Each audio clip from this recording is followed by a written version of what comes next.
नीचे बैठे वहां से उतर जा, नीचे गिर जाएगा तो भाई पीछे आगे बैठ जा। नमस्कार प्रियजनों, कैसे हो आप सभी लोग। उम्मीद करता हूँ आप सभी लोग होंगे मस्त। तो दोस्तों, आज के ब्लॉग की शुरुआत क्या हो रहा भाई यहाँ, एक मिनट रुको। आज के ब्लॉग की शुरुआत एक बार फिर से हो रही है यमुना नदी के तट से। तो आप देख सकते हो मेरे पीछे जस्ट यमुना नदी है। तो दोस्तों, आज मैं जा रहा हूँ दसाऊ, जहाँ पर अभी जौनसार के आराध्य देव जौनसार बावर और भंगाण में भी शायद आते हैं चालदा महाराज, तो विराजमान है इस समय दसाऊ में। तो आज हम जा रहे हैं, मेरे साथ आज फिर से रमन रहने वाला है। बाकी दोस्तों रमन आ चुका है और चल दिए अभी। चलिए दोस्तों, इसके बाल बहुत ज़्यादा बढ़ गए हैं भाई, तो चलिए। और इस तरफ का नज़ारा कुछ इस प्रकार है भाई। अभी देखो, अभी हम लाखा मंडल से थोड़ी दूरी पे आए हैं और यहाँ पर कुछ इस तरीके से पेड़ों पे ये सब किया गया है। बाकी चलिए दोस्तों, बड़ा ही मज़ा आने वाला है इस बुक पे। और ये देखिए भाई, बहुत मज़ा है। तो भाई इस तरीके का जंगल टाइप का बना रहा है। चलो, हम पहुँचे हैं गौरा घाटी। यहाँ का व्यू एक बार देखिए भाई, क्या ही नज़ारा है इस तरफ, वाह। और सामने पार एक गांव है, यहाँ पर भी एक सुंदर सा मंदिर देखने को मिल रहा है। ये देखो,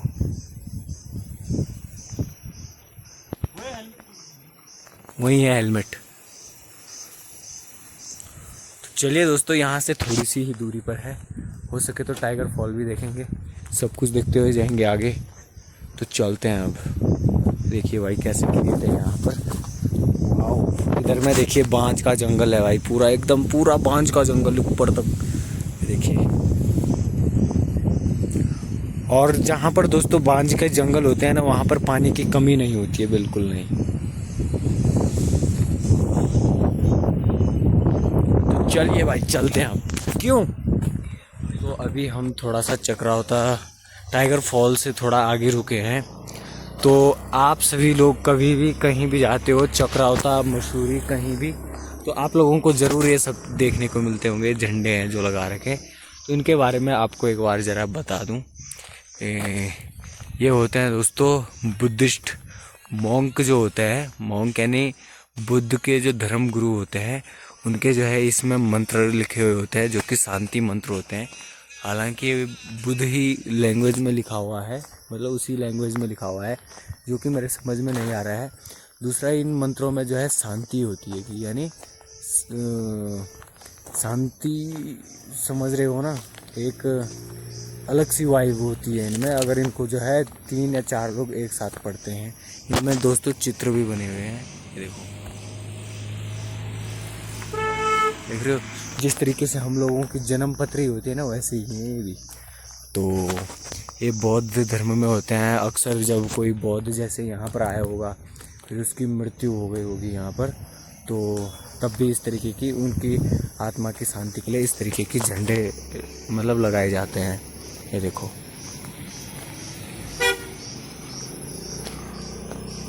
चलो भाई, ये स्कूटी है।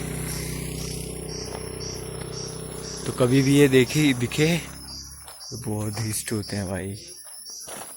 इनसे नेचर में एक अलग सी वाइब आती है। देखो कितना मस्त लग रहा है ना, रंग बिरंगे झंडे। प्रकृति को समर्पित भी होते हैं, कुछ अलग अलग होते हैं दोस्तों। ये पंच तत्वों को भी दर्शाते हैं। क्यों?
बच्चे बैठे हुए।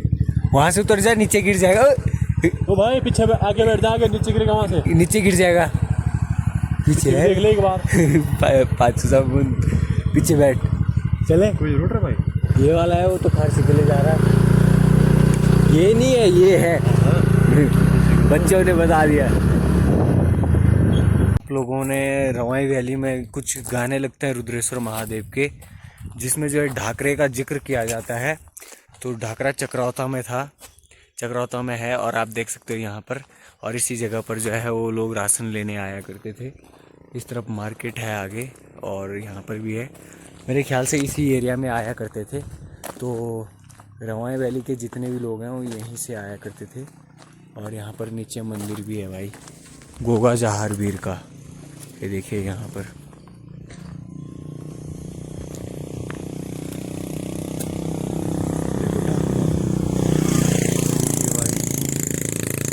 इस तरफ मुझे उस तरीके का मार्केट तो दिखा नहीं, लेकिन यहीं आते होंगे भाई। क्यों आते होंगे ना? ये ख्याल सामोली पहली। और चलो चलते हैं फिर आगे। क्यों, बस अब कुछ ही दूरी पे है हम।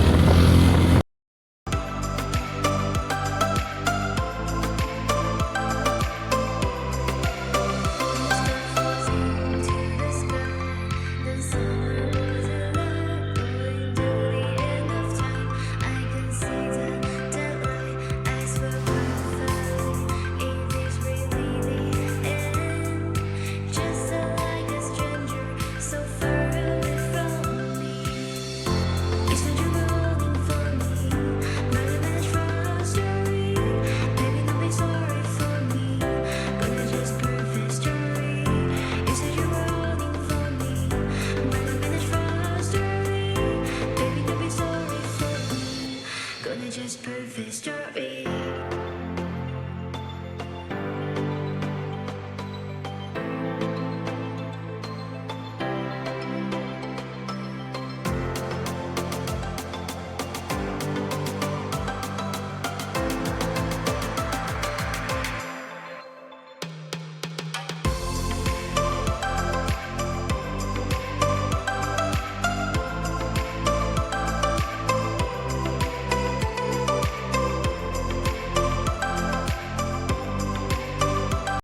दोस्तों हम पहुंच चुके हैं दसाऊ, और ये रहा भाई एंट्री गेट। जय हो चाला महाराज की।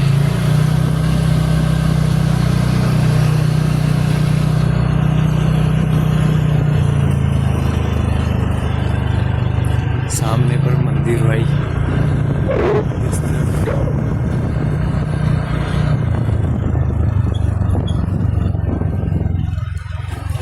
पे करनी है गाड़ी पार्क। यहाँ पे एक नहीं, बहुत सारी गाड़ियाँ। तो ये रहा दोस्तों टेम्पल।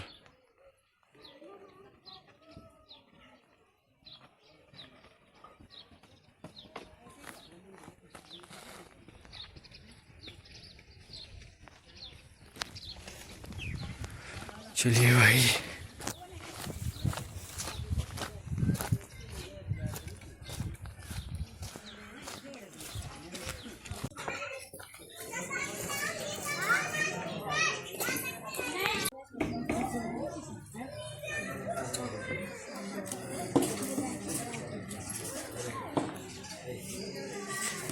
भीड़ हो रहा है। हमारे साथ अभी जुड़े हैं चालदा महाराज के देवमाली जो हैं, मूल देव यही हो, तो जुड़े हैं। और ये जो है हमको जो है मंदिर के बारे में कुछ बताएंगे। और यहाँ पर जो है हमने देखा सुविधा भी बड़ी अच्छी है। बाकी हमको मंदिर के बारे में, और महाराज कितने साल में जो है यहाँ पर आते हैं, और कब कब यहाँ पर आते हैं, और इसके बाद कहाँ जाएंगे। देखो जैसे इस बार की जो यात्रा है कि महाराज की, तो 40 साल बाद हमें दर्शन हुए। और अब जैसे है ना बराशी होती, बराशी बोले तो 12 वर्ष का। 12 वर्ष का कैसे टोंस से पार। वो से पार होगी कौन सी पाशी बिल, ये होगी शाटी बिल। तो 12 वर्ष महाराज के निर्धारित थे इधर साइड और 12 वर्ष तो उधर साइड। लेकिन अब क्या हो गया है कि जैसी जैसी आस्था बढ़ रही है, जैसे जैसे भक्ति बढ़ रही है, पहले तो ये देखो ना मंदिर भी कहीं कहाँ होते थे इतने बड़े, और ना भीड़ होती थी, ना लोग होते थे, ना प्रजा होती थी, इतनी यही होते थे कि जो स्टाफ होते थे बस। तो बहुत कम भक्ति भी बहुत कम थी और आस्था भी बहुत कम थी। तो इस बीच में समय भी कम लगाते थे महाराज। लेकिन जो ये वाली जो खत है, खत बोले तो पट्टी, यहाँ पे ये सबसे जेठी खत है हमारे जौनसर में। जेठी खत ऐसी है कि हमें मासो ने भी अधिकार दे रखा है। मासो ने कैसा अधिकार दे रखा है कि जब भी हमारी 3 साल बाद हमारी यहाँ से एक यात्रा जाती है, जिसमें प्रत्येक घर से जाता है मासो महाराज के पास। कहाँ? हनोद। हनोद जैसे कि ज्येष्ठ स्थान है, चारों मास होगा, तो ये महाराज भी वहीं से है, चारों मासो वहीं से है, तो ये ज्येष्ठ स्थान है, तो हमारी खत जाती है वहाँ पे। और हमें महाराज ने अधिकार इतना दे रखा कि जो मासो महाराज की आधी कमाई होगी वो हिस्सा हमारा भी है। हमारा ऐसा प्रत्येक घर को जो भी मिलती है उसमें कंट्रीब्यूशन मिलती है, वो सबको मिलती है। और इसी खत में महाराज के 2.5 साल है। 2.5 साल मतलब तो सबसे ज़्यादा है, सबसे ज़्यादा हमारी खत में पंचगांव में। और जो आगामी क्षेत्र है नवंबर के महीने में, मंगशीर के महीने में महाराज हिमाचल जा रहे हैं। ये नया स्थान जुड़ा हुआ है, नहीं तो इससे पहले महाराज कहाँ जाते? मशक जाते हैं। ये कहाँ है? कोटी कनासर के आसपास ही है जी। तो हम रवाई से हैं। रवाई में आपने बनाल पट्टी सुना होगा, और बनाल में जो है राजा रघुनाथ हैं, उनको भी जो है मासू देवता कहा जाता है। तो क्या वो इन्हीं के ज्येष्ठ रूप हैं या फिर उसमें आपका क्या मत रहने वाला है? अब देखो इस बारे में तो बहुत सारी मिथ भी है, बहुत सारी कहानियाँ भी है। वैसे देखा जाए तो मासों में अगर मूल देखा जाए तो मूल जैसे ये है, चालदा महाराज सबसे ज्येष्ठ यही वाले हैं जी। एक चालदा महाराज आपके दूसरे इधर साइड लखवाड़ में भी है जी, ठीक है, थेना में भी है, शिवो साइड उधर भी है। लेकिन जो ये है ये शाखा जी। शाखा बोले तो अब इतने सारे लोग अगर एक जगह पे आए और कोई दिक्कत परेशानी हो तो जगह जगह शाखा मतलब शक्तियाँ बटी हुई है जी। जैसे राजा रघुनाथ है, बोलते हैं मासू का अंश है जी। लेकिन मूल जो है मासू 4 भाई थे और 4 भाई जो है एक ही हो गए। ये तो खैर चलते रहते हैं, जैसे 2.5 वर्ष यहाँ पे, 1 वर्ष कहीं और होगा। फिर इन्होंने तो सारी प्रजा को समय देना है। तो लेकिन अब इतनी है कि जौनसार भी इतना हो गया, बाबर भी इतना हो गया, बंगाल भी बहुत बड़ा क्षेत्र हो गया, हिमाचल भी बहुत बड़ा क्षेत्र हो गया। तो यूँ सोच लो पीढ़ियाँ गुजर जाएगी हमारी, तब दर्शन नहीं दे पाएंगे। इसीलिए थोड़े थोड़े अंश के रूप में जगह जगह महाराज विद्यमान है। जैसे आपके क्षेत्र में भी रघुनाथ है, उसे भी चालदा मासू का ही रूप बोलते हैं। चालदा मासू, अब जेठ कौन है, छोटा कौन है, बड़ा कौन है, हम इंसान तुलना नहीं कर सकते। अब ऐसा हमारे लिए तो सब एक बराबर है। जब शक्ति एक है तो हमारे लिए बराबर है सब कुछ ना। अब इसमें से 4 भाई है, 4 में से भी ज्येष्ठ हमारे जो भाई है वो है पाशिंग मासू, ठीक है। उसके बाद है बोटा मासू, तब है प्रवासी, फिर उसके बाद है चार। तो 4 तो ये भाई है। बाकी आप जितने भी क्षेत्र में देखोगे, देखो 2 ही मासू की ज़्यादा प्रचलित भी है और मान्यता भी है। एक ये जो अनोल में बोटा मासू है, दूसरा ये जो चालदा मासू है, या इनके अंश मान के चलो। मौसू भी बोलते हैं, कहीं जगह पे मासू भी बोलते हैं, और रघुनाथ भी बोलते हैं। तरह तरह के नाम है भक्ति के आधार पर, लेकिन मूल यही है इनका। ऐसा बही होती, बही बोले तो इतिहास जैसे लिख के रखता, कोई याद रखता है तो वो बही है। तो बही में भी बल्कि इनका एक जिक्र करा हुआ। जो रही ना बाकी क्षेत्र की बात, वो तो बाद में जैसी जैसी शक्तियाँ लेके जाएगा तब है बस। बाकी जो हम पौराणिक गीत सुने, अगर पौराणिक गीतों में 60 व्हील और 5 व्हील का बहुत ज़्यादा जिक्र होता है, तो इसमें जो है लोगों की मतलब बड़े प्रश्न आ रहे थे कि इससे क्या मतलब 60 व्हील और 5 व्हील का मतलब उनको पता नहीं है, तो पूछना चाह रहे थे कि क्या है। देखो जो 5 व्हील और 60 व्हील की कहानी है ना, ये देखो ऐसे तो कोई क्षेत्र नहीं है ऐसा, लेकिन ये निर्धारित रखा, बांट रखा है। बांट कैसे रखा? अब इसकी बहुत पुरानी कहानी है। पुरानी कहानियाँ बोले तो खून की बात है। खून की बात है तो कोई चौहान है, राजपूत है, पंडित है, लेकिन ये खून की बात है। अब कुछ खून उधर साइड थे, टूट से पार के कुछ खून इधर साइड थे। तो जैसे शाटी पासी नाम दिया गया इनका, लेकिन क्षेत्र तो एक ही है। सब व्यक्ति सबकी एक जैसी है, पत्थर सबका एक जैसा है, भाषा, बोली, वेशभूषा ये अलग अलग बात है। लेकिन इसमें कोई प्रश्न नहीं कि ये एक जैसा है, एक जैसा। शाटी बिल भी एक जैसा और पाशी बिल भी एक जैसा। और मासों का ही परचम रूप है, और मासो ही सर्वव्यापी है सारी जगह पे। हाँ वो तो है। बाकी इनका जिक्र जो है ये भी किया जाता है कि 4 मासू जो थे वो कश्मीर से आए हैं। तो क्या अभी भी उनकी पूजा कश्मीर में होती होगी? देखो इस बात का कोई मतलब खास या ठोस जानकारी नहीं है कश्मीर में, लेकिन जिस तरह से हमारी पौराणिक कथाएं हैं, बिरसू महाराज की गाथाएं हैं, उसमें तो ज़्यादातर जिक्र देखा जाए तो कश्मीरी है। अब कश्मीर भी देखो ना, इतिहास उसका बहुत पुराना है। आज वहाँ पे चाहे दूसरी प्रजाति या जाति आई होगी, लेकिन ये देवभूमि थी और स्वर्ग भी बोलते थे। भारत का ताज भी कश्मीर को ही बोला गया। जो भी देवी देवता थे हर समय कश्मीर से ही आए। और इतना ही नहीं, जो पंडित होते हैं उनके पास जो विद्या होती है, ज्ञान होती है, सारी की सारी विद्या कहाँ से, कश्मीर से उत्पत्ति हुई है। ऐसे ही महासों के लिए भी बोलते हैं कि कश्मीर से आए हुए हैं। तो इसमें कोई ऐसा खास स्थान निर्धारित नहीं है कि किस जगह से आए हैं। अब ऐसा ना, जब महासु आए थे तब पता नहीं लोग भी थे या नहीं थे, कौन सा युग था कौन सा युग नहीं था, लेकिन ये कब से चलते जा रहे हैं और तब से एक ही शक्ति, एक ही स्वरूप है और एक ही नियम है। ऐसा नहीं कि कुछ ऐसी होती है ना जो थोड़े समय की चमक होती है। थोड़े समय की चमक मान के चलो, जैसे बड़े बड़े बाबा हो गए, बड़े बड़े आश्रम हो गए, चलता तो उनका भी है, मिथ है, सच है, क्या पता, ये किसी को नहीं पता। ये उन्हें ही पता है जो लोग उनसे मिले हैं या मानते हैं। आस्था के ऊपर सारी चीज़ें डिपेंड है। जैसे अगर कोई मानता है तो देखो पत्थर भी भगवान है, ना माने तो फिर पत्थर ही है सारे के सारे। अब यहाँ पे भी देखो होगा, मंदिर ही तो है, ठीक है, मंदिर में भी किसका वास है किसका नहीं है वास किसी ने नहीं देखा।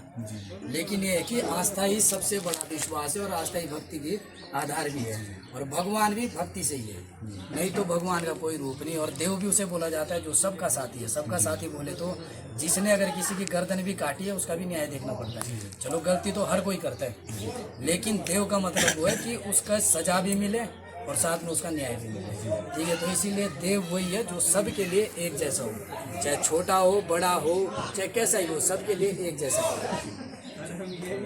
बाकी जो है अगर हम उत्तराखंड की बात करें तो सभी जो देवी देवता हैं हमारे वहाँ से भी हैं, जौनसार से भी, जौनपुर से भी, जितने भी हैं सब खुद को मतलब कहते हैं कि हम कश्मीर से आए हैं।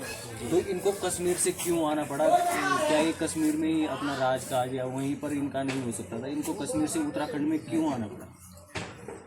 देखो, जैसे मैं कह रहा हूँ कि कश्मीर में ऐसा था कि देव रूपी बहुत विद्या ज्ञान, संसार का संपूर्ण ज्ञान, भारत को तो विश्व गुरु बोलते वैसे भी, ठीक है। रही हमारे क्षेत्र की बात, तो हमारे क्षेत्र में ऐसा था कि अब जैसी कहानियाँ हैं, अब उस हकीकत में कौन है कौन नहीं है, अब इतना सच कोई नहीं बता सकता। लेकिन जैसा भी सिखाया गया कि हमारे इस क्षेत्र पे टोंस के अगल बगल में मेंद्रत एक स्थान है, वहाँ पे राक्षस का कुछ कारण रहता था।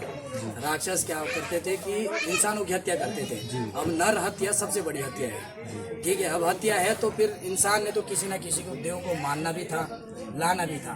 तो जिस भी अर्जी से नरसंहार हो जाता, हमारे पूरे इधर क्षेत्र में जो भी उत्तराखंड का क्षेत्र है सारे में अगर नरसंहार हो जाता तो देवता भी तब है जब भक्त के लिए लोग भी है, राजा भी तब है जब प्रजा है, ठीक है। तो जिस भी आधार पर हुना भाट नामक एक ब्राह्मणी था जिसने यहाँ तक उन्हें लाए थे, कश्मीर से लाए थे, कश्मीर से लाए थे कंडी के रूप में। फिर उसमें अलग अलग कहानियाँ, अलग अलग मिथ है। फिर इसमें हकीकत और सच किसी को नहीं पता है और ना इस चीज़ की खोज कोई लगा सकता है, क्योंकि मासूम के बारे में जिसने खोजा है उसे किसी ने खोजा है नहीं खोजा ये पता नहीं है किसी का। बाकी यहाँ पर बिरसू का भी जिक्र होता है, बिरसू नाटी हम सुनते हैं और कई सारे जो है अब ट्रेंडिंग में जो है गाने भी चलते हैं। तो ये बिरसू की जो है जो कथा बताई गई है, दंत कथा, उसके बारे में आपको कुछ अगर पता हो तो हमको बताएं। देखो, जो मेरे नॉलेज में है उसमें यही था कि जो बिरसू थे वो महाराज के कारिंदे थे। कारिंदे पहले क्या होता था, मैं कह रहा था बल्कि अभी भी थोड़ी देर पहले, कि पहले इतनी भक्ति नहीं होती थी, ना इतने लोग होते थे, ना इतनी सुविधा होती थी। तो जो ये टोंस नदी हमारी टोंस नदी है, तो उसी समय पहले तांबी लेने जाते थे। तांबी लेने महाराज के आज अलग अलग चीन है जिसे डोरिया भी बोलते हैं, आज हर जगह डोरिया जा रहे हैं। उस टाइम जाती थी तांबी जाती थी और एक छोटा सा डोरिया होता था, तांबे का ही रूप में होता था। तो जैसे बिरसू थे तो बिरसू थे कारिंदे, किसी ने देवता को आवाज़ लगाई कि हमारे घर में संकट है आपको आना पड़ेगा, तो कारिंदे ही लेके जाते थे वहाँ पे। अब कारिंदे लेके गए, आते समय उनके हाथ से जो वो था, अब इसमें वो बोलो कि महासु की लीला बोलो या फिर कुछ भी बोलो, उस टाइम मुगल शासन था, जी मुगल शासन की बात है, उस टाइम की बात है। अब महाराज की लीला बोलो, क्योंकि ऐसा है ना, एक ही राजा है हमारा, एक ही राजा है जिसने हमारे इधर के लोगों को परेशान कराया, अत्याचार कराए। तो महाराज की लीला ही बोलूँगा मैं इसे, जिसमें महाराज का जो एक चिन्ह था। अभी भी आप अगर ये चीज़ दिखा नहीं सकते, लेकिन यहाँ पे महाराज के पास अभी भी वो चीज़ जो उस टाइम आप डोरिया बोलो उसे या फिर उसे तांबे बोलो, वो अभी भी है। आप कार्बन डेटिंग करो या कुछ भी करो, भले ही इजाज़त नहीं है, लेकिन वो उस टाइम उस टोंस नदी से होता हुआ, यमुना होता हुआ दिल्ली गया था। आज भी धूप आता है, ये बातें सुनी है लोगों की लेकिन देखी नहीं है। लेकिन हर जगह हनोल से लेकर चारों मासों के लिए दिल्ली से ही धूप आता है, आज इतनी बड़ी सरकार है, शासन है, व्यवस्था है, सरकारी चल रही है, राजनीति चल रही है, देवताएं चल रहे हैं, लेकिन उस चीज़ का भेद किसी को नहीं पता कि कैसे धूप आता है। ये एक तरह से पुख्ता सबूत है उस चीज़ का कि बिरसू से वो गिरा था, डोरिया गिरा था, वो पानी के रास्ते बह बह के कहाँ चला गया था, दिल्ली। अब दिल्ली में ऐसा जो उस बर्तन को देखा तो उसने सोचा कि ये तो कटोरा, इससे नमक निकालते हैं, तो नमक भी आता था और धूप भी आता था इस चीज़ के लिए। तो उसी के ऊपर जो उनसे डोरिया गिरा या जैसे भी, वो भी डर गए थे कि इतना बड़ा चिन्ह महाराज का, अब मैं कैसे जीऊँगा, कैसे मैं मरूँगा। तो उसने भी अपनी एक बार तो उसने नदी में दी थी उसे बचाने के लिए कि ऐसा नहीं होगा, मैं अनूल कैसे जाऊँगा, अगर मैं महाराज का चिन्ह लेके जा रहा हूँ, महाराज की शक्ति लेके जा रहा हूँ, अगर मैं वो अपने हाथ से छोड़ दूँ, बहा दूँ, तो मेरा बचना भी मुश्किल है। इसी डर की वजह से उसने एक बार नदी में दी उसे ही पकड़ने के चक्कर में। लेकिन मासू महाराज ने अपनी शक्ति से 2 बार उसे किनारे लगाए, लेकिन वो फिर भी नहीं माना, तो तीसरी बार वो अमर ही समझो अब उसे। अब महाराज उसे बिरसू गानों के रूप में भी अमर है, हम गाते भी है, सुनते भी है। फिर उसी के ऊपर एक कालीन डाला महाराज को, उसी के ऊपर एक कालीन डाला बिरसू।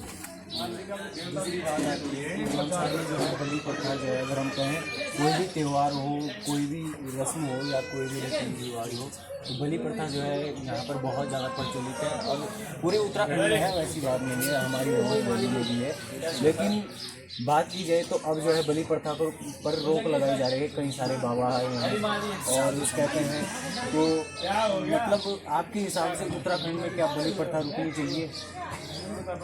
देखो, 2 चीज़ें होती है इसमें। 2 चीज़ें कैसे, आज हम जो ये मंदिर है इन्हें हम मंदिर बोलते हैं, लेकिन ये मंदिर थे नहीं। इन देवताओं का मतलब ये है, अगर मेरे घर में मेरे नियम है, मैं वहाँ निर्धारित करूँगा मेरे घर में कौन आएगा कौन नहीं आएगा, मैं क्या खाऊंगा क्या नहीं खाऊंगा, वो मेरी मर्जी है। ऐसे ही जो भी ये मासूम थे हमारे यहाँ मंदिर अब बोलने लग गए, लेकिन पहले ये देवटी होती थी। देवटी मतलब देव का स्थान होता था। अब देवटी थी तो कुछ समूह, गांव, उसका पर्टिकुलर देवता होता था। आज तो भक्ति इतनी हो गई है कि सारे आप यहाँ से मान के चलो, चाहे पूरे भारत देश में चलो, ऐसी कोई जगह नहीं जहाँ मासू का नाम नहीं है। समझे नहीं समझे? और इसी बात को लेकर थोड़ा सा जो आप बलि प्रथा के बारे में बात करें, बलि प्रथा का जैसे मैं अभी भी कह चुका हूँ कि देवता है, देवता का 2 चीज़ें होती है, अगर देव है तो दानव भी है। अगर दुआ कबूल हो सकती है तो बदुआ भी कबूल हो सकती है। अगर देव है तो दानव भी है। अब देवता ऐसा नहीं कि सिर्फ इंसानों का देवता है, देवता के साथ हर चीज़ है, वीर है, कुछ ऐसी भी शक्तियाँ हैं जो नहीं होनी चाहिए थी, लेकिन उनका अस्तित्व भी है। उसी अस्तित्व के लिए अपने अपने नियम है। अगर देवता कहीं जाएंगे भी ना और खून होगा किसी चीज़ का, बड़ा होगा करेगा, तो देवता नहीं उस चीज़ को छूते। इसलिए आप देवता से ना ही जोड़े इस बलि प्रथा को, उतना ही अच्छा है। लेकिन देवता के साथ कुछ चीज़ें ऐसी है, जैसे पराई चीज़ें होगी, पराई शक्तियाँ होगी, नेगेटिविटी होगी, उन चीज़ों का जो नियम है। अब इंसान, मैं कह रहा हूँ ना, नरसंहार सबसे बड़ा सहार है। सबसे बड़ी गलती भी अगर नरसंहार की नर हत्या पड़ती है तो यूँ सोचो कि सबसे बड़ा पाप है वो। समझे नहीं समझे? इसी चीज़ को लेकर थोड़ा सा बलि प्रथा हमारे इसमें प्रचलित है। अब आज तो बेजुबान बोलो आप, चाहे कुछ भी बोलो, लेकिन ये प्रथा पहले से ही चलती आ रही है। और इसमें ऐसा जो भूत है, प्रेत है, ये तो सबके साथ ही है, परिया है या फिर कुछ भी शक्ति है, सबका साथ है ना, और सबका न्याय करना, तभी इनका नाम देव है। देव है तो कुछ ना कुछ, जैसे आप मान के चलो भूख लगने पे आपको भोजन जरूरी है, ऐसे ही अगर कोई भूत है, प्रेत है, किसी के अंदर आता है, मैं कह रहा हूँ ना, देव और दानव दोनों है। नहीं तो फिर या तो देव भी नहीं है या फिर दानव भी नहीं है। अगर दानव है तो उनके लिए भी, जैसे आपके लिए भूख के लिए भोजन है, उनके लिए भी कुछ ना कुछ किसी प्रकार का खून, बलि, ये सब चीज़ें विद्यमान है। लेकिन मैं वही चीज़ कह रहा हूँ कि जैसे बलि प्रथा बंद कराई गई है, मेरा मानना है एक तरफ देखे जाए अपने अपने दृष्टिकोण है। जब कोई ऊपर से देखता है तब लगता है पता कि ना ये सही है, गलत है, नहीं है, गलत तो है, लेकिन अब इंसान और जीवन और जंगल एक जैसा है। जीने के लिए या तो किसी ना किसी को मारना ही पड़ता है। आज मांस भी इतने खा रहे हैं, मछलियाँ भी इतनी मर रही है, ऐसे देखा जाए तो हर किसी को जीने का अधिकार भी है और जीव हत्या भी बेकार है। लेकिन अगर बात करी जाए देवी देवताओं की या दानवों की, तो उसमें ऐसा मैं कह तो रहा हूँ कि इससे पहले भी नर हत्या होती थी, भूत भी थे, प्रेत भी थे। अब अगर आप किसी के साथ कॉम्प्रोमाइज़ करोगे तो कुछ ना कुछ आपको देना पड़ेगा, कुछ ना कुछ नियम उनका भी मानना पड़ेगा। इसीलिए देवता को भगवान भी कहते हैं, सारे देवताओं में सर्वोत्तम भी कहते हैं, और ये मासू सारे देवी देवताओं के भगवान है और सबसे बड़ा भी बोला गया। और ये हम नहीं कहते हैं, ये अभी जितनी भी शक्तियाँ प्रचलित में आई है, जितनी भी शक्तियों ने देखा है, जाना है, उन्होंने सबों ने अपना गुरु बनाया जिसको मासू को। धन्यवाद आपका। बाकी यहाँ के भी नियम है, मतलब इसके बाद जो है देवता इसके बाद कहाँ प्रस्थान करेंगे? देवता इसके बाद मंगशीर माह में नवंबर के आसपास आपके यहाँ से टोंस से पार हिमाचल है, शिलाई से 6 किलोमीटर नीचे पश्चिमी गांव में है। तो महाराज वहाँ जाएंगे, 1 साल के लिए वहाँ प्रवास करेंगे। 1 साल के बाद फिर वापस उन्होंने मशक जाना है। मशक के बाद फिर आगामी क्षेत्र भी है महाराज के, कुछ ऐसा पद यात्रा में कुछ ठहराव भी है जिसमें 1-1 रात लगती रहती है। अब महाराज की जो नियम है वो पहले ही निर्धारित है, इसमें ऐसा ना तो कोई इसे इंसान निर्धारित कर सकता है कि कहाँ जाएंगे कहाँ ना जाएंगे। लेकिन यह अर्जी और प्रार्थना जरूर है सबकी कि महाराज जल्द से जल्द हमारे दर्शन हो। इतने सारे क्षेत्र, इतने सारे लोग हैं, हर कोई चाहता है कि ना महासू के दर्शन हो और इस वाले महाराज के दर्शन हो। जहाँ ये जाते हैं आप यहाँ दसों में देखो, जब भी आते हैं हर चीज़ की बरकत मिली है, अन्न की भी बरकत मिली है, धन की भी बरकत मिली है। जब से महाराज इस स्थान पे आए हैं, सेब अभी हमारे इधर में अगर खेती बाड़ी में देखा जाए तो सेब सबसे महंगा था, लेकिन महाराज के आते ही टमाटर ने सेब को भी पीछे छोड़ दिया है, क्योंकि इस क्षेत्र में सेब नहीं होता है, उतनी हाइट नहीं है यहाँ पे, लेकिन टमाटर अपनी खेती बाड़ी लोग करते हैं, नकदी फसलें लगाते हैं। आप देख रहे होंगे इधर अगल बगल में भी लहसुन है। तो महाराज की देन से सारी चीज़ें पूरी होती है और जहाँ महाराज जाते हैं वहाँ हर चीज़ की बरकत होती है। इसकी शक्ति अपरंपार है, इसकी कोई तुलना नहीं कर सकता, कल्पना नहीं कर सकता। धन्यवाद। बाकी हमारी रवाई में भी चावला महाराज को माना जाता है। कहा जाए तो लगभग जितने भी देवी देवता हैं उनके सभी मोहरों के साथ चावला महाराज का भी एक मोहरा है। और अभी रवाई वैली या गढ़वाल में प्रस्थान करेंगे। देखो, इस आधार पर मेरा बोलना, मेरा कहना उचित नहीं है। अब महाराज है, अब महाराज सर्वशक्तिमान है, जब चाहे तब कहीं जा भी सकते हैं, लेकिन नियम बने हुए हैं। नियम बने हुए, जैसे भी आज देखो शो ऑफ ज़्यादा हो रहा है, भक्ति कम हो रही है, लेकिन महाराज हो सकता है अगली बार कभी फ्यूचर में दोबारा से हम भी रहे या ना रहे, लेकिन महाराज हो सकते हैं संपूर्ण क्षेत्र में जाए, गढ़वाल तक भी जाए, क्योंकि कलयुग में अगर कोई शक्ति अभी बची हुई है तो सिर्फ और सिर्फ अभी महासू है और हमारी देवभूमि उत्तराखंड में है, कुछ हिमाचल में है। बाकी आप जगह पे जाके देखो, मंदिर है, अब मंदिर में ऐसा प्राण प्रतिष्ठा होती है, गर्भगृह तक हर किसी को इजाज़त भी है जाने की। लेकिन मैं कह रहा हूँ ये हमारे यहाँ मंदिर नहीं है, देवटी है, और देवटी में हम नियम निर्धारित करते कि कौन आएगा कौन नहीं जाएगा। इसमें ना तो नीची जाति को नीचा दिखाने की कोशिश की गई है, ना कोई ऐसा कि ब्राह्मण है तो सबसे ऊंची जाति, सब एक बराबर है, हार्ड मास के सब, समझे, इसमें कोई भिन्नता नहीं। लेकिन नियम अपने घर के अपने हिसाब से, आप जिसे चाहो उसे अपने घर में लेके जा सकते हो, जिसे नहीं चाहोगे उसे नहीं लेके जाओगे। वो चाहे तब ऊंची जाति का हो, नीची जाति का हो, बलि प्रथा करता हो ना करता हो, वो अपने अपने नियम है और इनके भी अपने ही नियम है। धन्यवाद महाराज जी, फिर से कभी मिलना होगा। बाकी आपने जो है जो लोगों के प्रश्न थे उनके आपने उत्तर दे दिए, क्योंकि के प्रश्नों का आपने उत्तर दे दिया। और धन्यवाद, मिलते हैं आप सभी लोगों को एक नए ब्लॉग में।